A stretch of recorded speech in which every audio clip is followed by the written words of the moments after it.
Radio 1 ju prezanton ciklin e temave Mos u trishto. Dije e dobishme dhe dije e pafryqshme.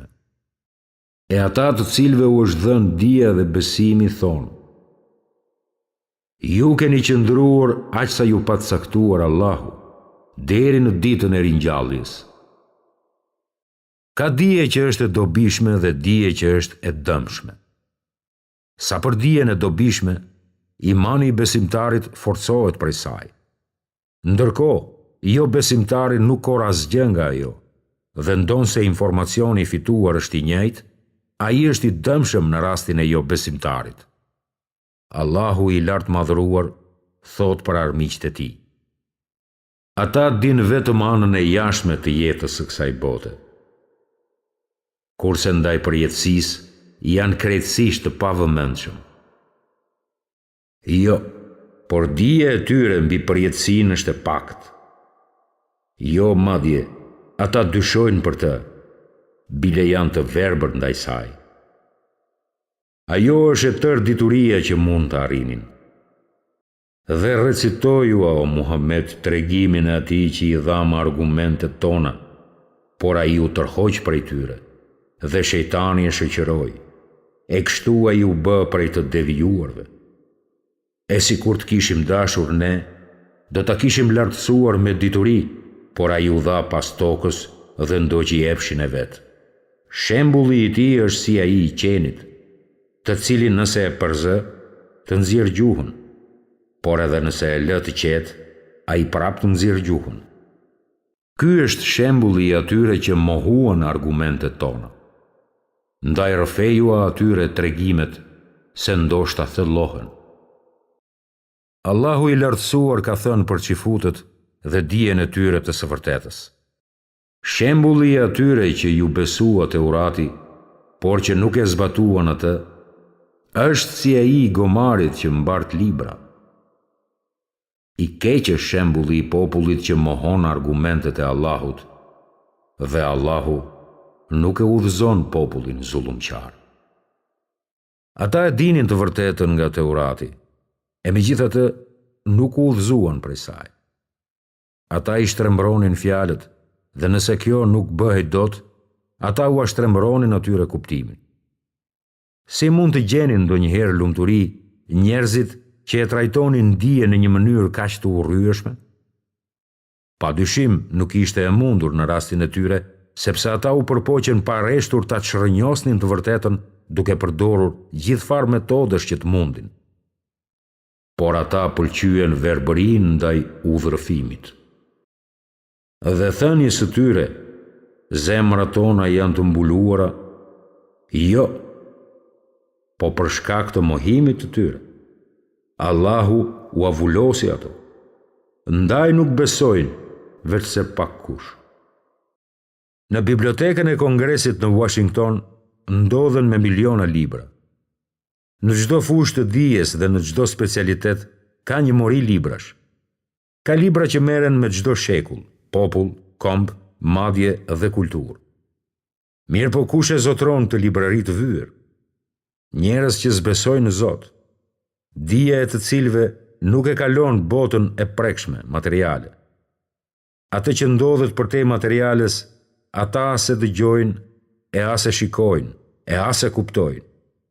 Në ajetin kuranor thuhet: ne u dham atyre aftësinë e dëgjimit, shikimit dhe zemra, por atyre s'u bëri dobi asgjë, as të dëgjuarit, as të parit, e as zemrat e tyre. Shembulli i së vërtetës dhe urrejtjes së jo besimtarit ndaj saj është si uji i pastër e i ëmbël, që megjithatë atij duket i hidhur nga sëmundja që ka. E sa shenja u dham atyre, e nuk u vjen atyre asnjë shenjë nga Zoti i tyre, e që ata të mos ja kenë kthyer shpinën. Lexoni më shumë, por me introspeksion. Të bekohesh me dije të shumtë, mendje medituese, të kuptuar të thellë dhe një intelekt që zhytet nën sipërfaqe për të gjetur arsye dhe motive, janë faktorë që ndihmojnë në arritjen e qetësisë. Allahu fuqiplot thot: vetëm të diturit në mesin e robërve të tij i druhen Allahut. Jo, por ata e mohuan atë Kur'anin pa e kuptuar dhe pa ju ardhur shpjegimi i tij. Zakonisht një dietar është mendje hapët dhe i qetë. Një mendimtar perëndimor ka thënë: unë mbaj një dosje të madhe në sirtarin tim dhe mbi të shkruhet budallëqet që kam bërë. Në të unë shkruaj të gjitha gabimet e trasha dhe fajet që kam kryer gjatë ditës, për t'i njohur ato dhe për t'u çliruar prej tyre. Dietarët e hershëm musliman i paraprin atij në këtë drejtim. Ata i regjistronin me shumë imtësi veprimet e tyre dhe betohem me shpirtin vetë qortues. Hasan el Basriu ka thënë: muslimani e heton veten më me shumë rreptësi se sa tregtari partnerin e tij. Rabi Ibn Huthejmi e shkruante gjithçka që kishte thënë nga një xhuma në tjetër. Nëse e shihte se kishte folur mirë dhe me sinqeritet, ai falenderonte Allahun. E nëse gjente gabime në fjalën e tij, ai pendohej Allahut. Një nga sufit e hershëm islam thonte: kam kryer një gjuna para 40 vjetëve, për të cilin ende pendohem dhe vazhdoj ta lut Allahun të më falë. Dhe ata, të cilët i japin nga ajo që u është dhuruar nga Zoti, se e din që do të kthehen te Zoti i tyre, ndaj zemrat i kanë të friksuar. Hetojeni veten. Mbani një ditar ku të hetoni veprimet tuaja. Shkruajini aspektet negative të personalitetit dhe sjelljeve tuaja. Pastaj mendoni zgjidhje për t'i hequr ato. Umeri thonte: gjykojeni veten përpara se t'ju gjykojnë të tjerët. Peshojini veprat tuaja para se të peshohen në ditën e gjykimit dhe stoliseni veten me vepra të mira për prezantimin e madh në ditën e gjykimit. 3 gabime që kryejm në jetën e përditshme. Humbja e kohës. Të folurit për çështje që nuk na interesojnë e të cilat nuk janë puna e jonë. Nga mirësitë e Islamit të dikujt është mosmarrja me atë që nuk i përket atij. Preokupimi me çështje të parëndësishme. Dëgjimi i thashethemeve, parashikimeve dhe përfoljeve janë 3 shembuj tipik. Kjo karakteristik shpihen paranojë, ankth dhe mungesë qëllimi. Prandaj Allahu u dha shpërblimin në këtë botë dhe shpërblimin e shkëlqyer të botës tjetër. Kush i përmbahet udhëzimit tim, s'ka për të humbur në dynja, e as nuk ka për të dështuar në jetën tjetër. Tregohuni të vëmendshëm dhe të kujdesshëm.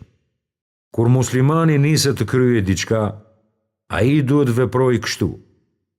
Duhet të planifikojë me kujdes dhe duhet ta vendosë besimin tek Allahu. Pejgamberi, i cili ishte i mbrojtur nga Allahu dhe kishte besim më të fortë në Allahun se kushdo tjetër, mbante mburoj në luftë.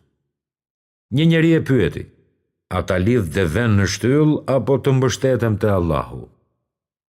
Pejgamberi i tha: lidhe një herë e pastaj mbështetju Allah. Kur ndërmerrni hapët e duhur për të arritur synimin e njëkohësisht mbështeteni te Allahu, ju keni zbatuar parimet e tauhidit. Ta vendosësh besimin tek Allahu pa i marrë masat përkatëse, do me thënë pa bërë përpjekje për të arritur synimet, është një keq kuptim elementar ndaj fesë.